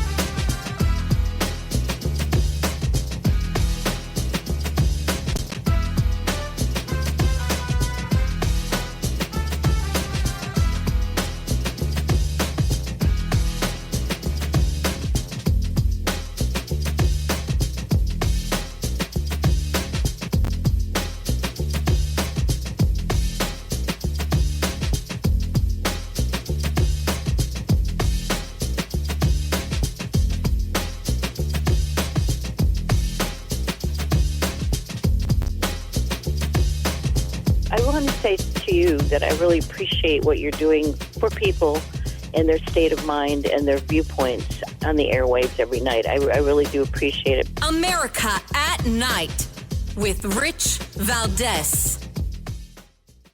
Designed to trigger a U.S. invasion. The Maduro regime claims the operation was planned from waters near Trinidad and Tobago, coordinated through the U.S. Southern Command and meant to create a pretext for war. The accusation comes as President Donald Trump orders the largest U.S. military buildup in the Caribbean in decades. More than 10,000 troops, a submarine, 10 warships, and the world's biggest aircraft carrier, the USS Gerald R. Ford, now stationed near Venezuelan waters. Washington says the mission targets drug cartels. Caracas calls it a cover for regime change. Some say it's about oil. Venezuela compared the alleged plan to the USS Maine explosion of 1898. The U.S. has not confirmed any arrest, and the Miami Herald could not verify the claim. But tensions are rising fast, with covert authority expanded to the CIA and talk of a possible ground operation inside Venezuela. The bottom line here, it's a familiar script: chaos, claims of drugs, talk of liberation, and somewhere in the mix, oil and power. The story is developing. All right, so there's a report on what's going on in Venezuela and surrounding areas. They claim that they've caught several mercenaries that are operating within the confines of Venezuela. Newsweek has this story. Let's see here. Mercenaries with direct information relating to the CIA, as Caracas is accusing Trinidad and Tobago of military provocation, carrying out joint drills with the United States. The Trump administration launching, everything you just heard. So I want to get some reaction to that from our guest. Our guest is Maria Herrera Mellado. She is an attorney and the chief legal and policy analyst at GatewayHispanic.com. Maria, when you hear this, do you think this is Venezuela making things up to try to seem like they are, fighting back, or do you think they actually caught these mercenaries working for the CIA?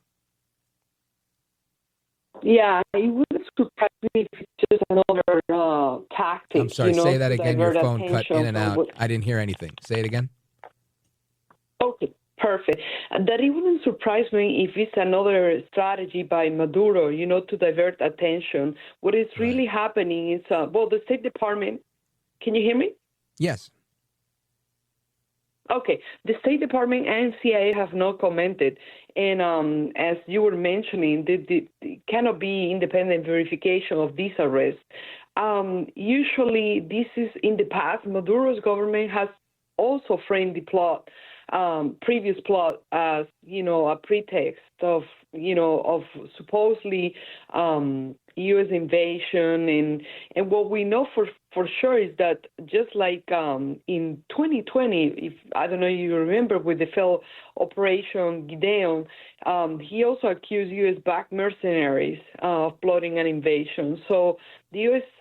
At that point, they denied direct involvement, but this is different because Trump, a couple of days ago, he also confirmed that he will approve CIA operations in Venezuela. So we really don't know what's going on, but one thing is for sure is that, as you say, it's the largest operation in the Caribbean, and also the fact that other countries like Trinidad and Tobago are carrying joint operation with the U.S., they felt threatened, so they need to do something to justify and also to rattle the international left, because, Rich, this is what it's all about. Now you see even people in Washington, D.C. say, please don't invade Venezuela, it's going to cost life.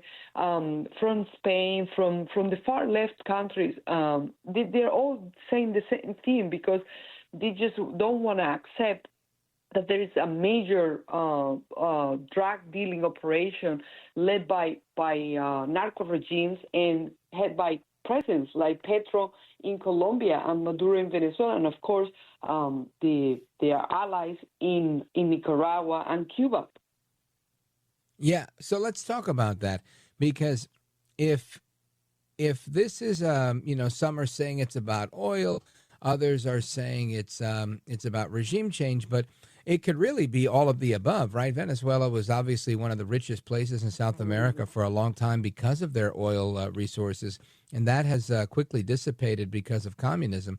So if you look at the grand scheme of things, if you liberate people, allow the free market to work, this woman Machado, who is working with the Trump administration to unseat Maduro, if she can help facilitate the arrest of Maduro, this puts her and her political ambition in a very good place, likely probably making a deal with the United States on oil, which further marginalizes all of the communist partners they have, like Russia or China or anybody else that's looking for oil. And that's a bargaining chip that President Trump needs in order to bring about peace with Ukraine and Russia, in my opinion. So it seems like you have so many multiple wins if you take out Venezuela. Not only do we increase the market for oil, but then you also have the ability to watch the Cuban regime fall, the Venezuelan regime fall, maybe even some of the narco regime in Colombia. Your thoughts? Absolutely. Maria Corina Machado has previously dismissed any sort of propaganda by Maduro, right? He used to call it like a classic Maduro tactic to distract from the internal collapse, just like you said, justify repression and rally anti-imperialist base, which is the far left. And but it would be great to have her statement on this. She hasn't released any public statement. She's focused, like you're saying, on, and she has said this, that she's focused on helping the Trump administration with removing Maduro from Venezuela, and she's very, very aware of the position of Petro and the importance of these narco regimes. And she talks about this. Obviously, she's threatened. She needs to be very careful. Remember that in the past election, she was removed from the ballot. She had to pick another contender, and she knows that she can disappear at any point. But does Maduro want to do that? I don't think so, because this administration is very serious about getting rid of Maduro. And I don't know if this is true, but they say that there was some negotiations for the past couple of weeks where Maduro was trying to say, hey, maybe we can put a transition in government here. Maybe I can go somewhere else. But hopefully, where do you think he's going to go? To Miami? Because to Cuba? No, I'm pretty sure he'll try to end up in Dominican Republic, like all these Venezuelan tyrants and all these far left politicians, like Spanish politicians. They're all pay for the Dominican Republic citizenship. I don't know what's going on there, but Maduro, apparently Trump said absolutely no. I think if Maria Corina Machado, someone close to her, can be the person transitioning back to power in Venezuela, that'll be great. But from his first term, we learned that things are not as simple as they look, and that even with the international arena supporting Guaido at that time, it was impossible to remove Maduro, and we need to be very careful, because we know for sure that China, Iran, Russia, they're all supporting Venezuela. They're all helping Venezuela. Even Mexico, right, Rich? We should talk about Mexico. They're the distribution partner for the narco terrorists. For the narco terrorists, they're even supplying all the oil Cuba needs. So unfortunately, Mexico got also paid by the far left and the drug cartels, and they're all together in this cartel de los solos. I think Trump is correct calling Colombia's president the head of the cartel, and also the same thing for Maduro. But we'll see. The U.S. also needs to play careful, because he has so many other fronts open, like you say. It's trying to settle the war in Ukraine. He's doing great things in the Middle East, and now in Asia. We have big stakes in all this, but I think they should not leave the region at the hands of the Chinese and the Russians and the Iranians, because these are actual enemies, Oh, yeah. And you made an important point with Gustavo Petro, the president of Colombia. And earlier this year, there was a candidate that was shot, ambushed, and he died. And now Colombia has made a pick of Ivan Cepeda as their 2026 presidential candidate. Again, someone from the far left, as I understand it. He's a senator right now in Colombia. Talk to me about this. I mean, if you look at what's going to happen in Colombia right now, we don't know for sure. But as you said, they're picking far left Senator Ivan Cepeda, and the person that Trump and this administration we should be focusing is Maria Fernanda Cabal. She has been a Trump supporter. She used to work with Uribe. And she's a great candidate, but of course they know that they need to put a far left senator and a person who is able to participate in these presidential elections. I think the stakes are really high in Colombia. Hopefully, the diaspora, the exile, the Colombia exile, will support Maria Fernanda Machado, who is, by the way, one of the current senators who got the most vote in the history of Colombian elections. Yeah, Maria Fernanda Cabal. But correct, she's great. Yes. And yes, I met her some years ago at Colombia... CPAC. Believe it or not, tremendous woman. Correct. Tremendous woman, and she's great. And anything other than that, like voting for this Colombian senator, Ivan Cepeda, it will be a horrible mistake. Look at what Colombia, and thinking about as a U.S. citizen, too, Rich, I think we need to be very careful because one thing that you hear is that we're interested in toppling this regime, but what is going to happen afterwards and what are the implications? We certainly don't want, like Venezuela, 7 million Colombian exilees in the U.S., right, or across the world. We need to be very careful. That's why we need to pick the right leaders that make smooth transitions and restore law and order. Very well put. Maria, I want to thank you for being here. Maria Herrera Mellado. A lot of Marias, right? We talk about Maria Fernanda Cabal, Maria Herrera Mellado, Maria Corina Machado. A lot of Marias here tonight. But thank you for your analysis. I'm out of time on the topic, but let everybody know how they follow you quickly. Absolutely. So you can find me on social media as Maria Herrera Mellado, usually at Maria Herrera Me, and they can follow us on Gateway Hispanic. We cover great content, and we're always checking what's going on in geopolitics, especially in Southern Hemisphere. So I'll be happy to, get more audience, and they can follow us at gatewayhispanic.com. Gatewayhispanic.com. Thank you, Doctora Maria Herrera Mellado. You are a gentlewoman, a scholar, and a patriot. God bless you. Thanks for being here. And amigos, we're coming right back. This is America at Night with Rich Valdés.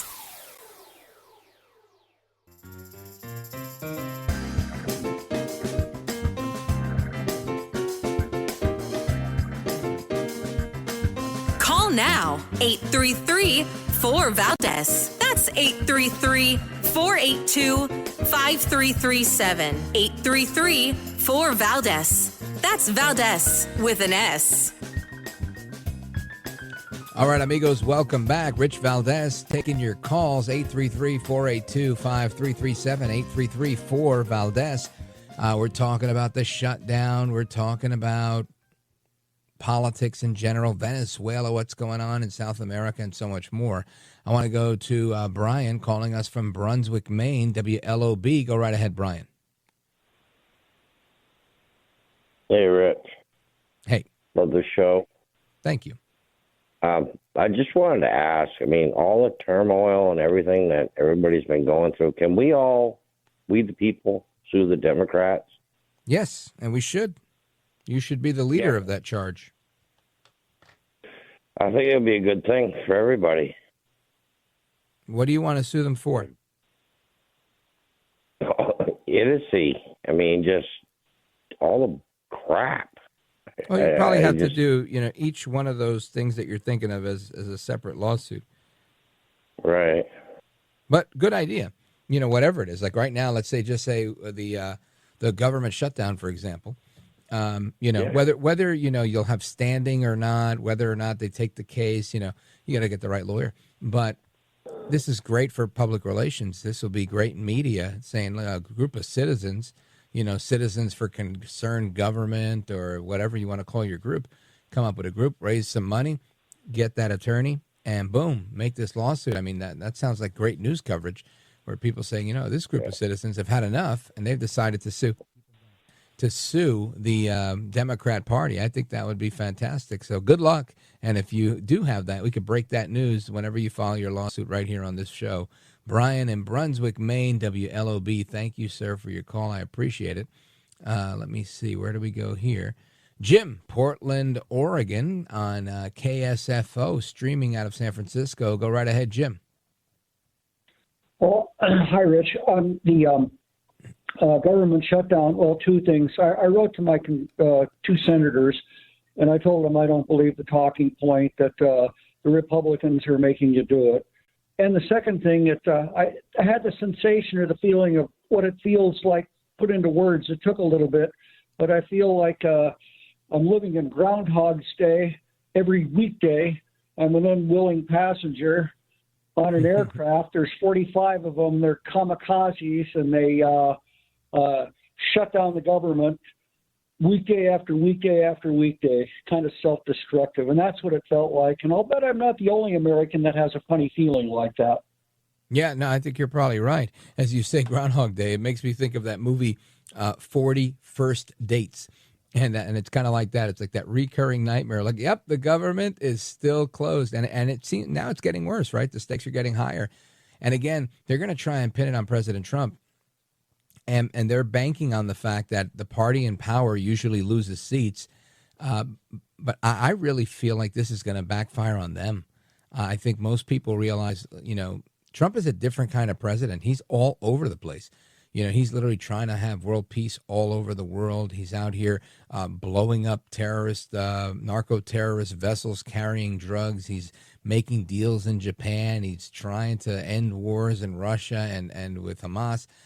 I think people see that, whether they like him or not. They see the activity. And who's the one taking the back seat doing nothing? Well, it's the Democrats with their shutdown. And I think that's incredibly evident. So we'll see how it plays out. But, Jim, thanks for the call. Shout out to you guys in Portland, Oregon. And you guys are on the front lines over there. Amigos, we're coming right back. The rest of your calls and more. 833-482-5337, 833-4-VALDEZ. This is America at Night with Rich Valdés.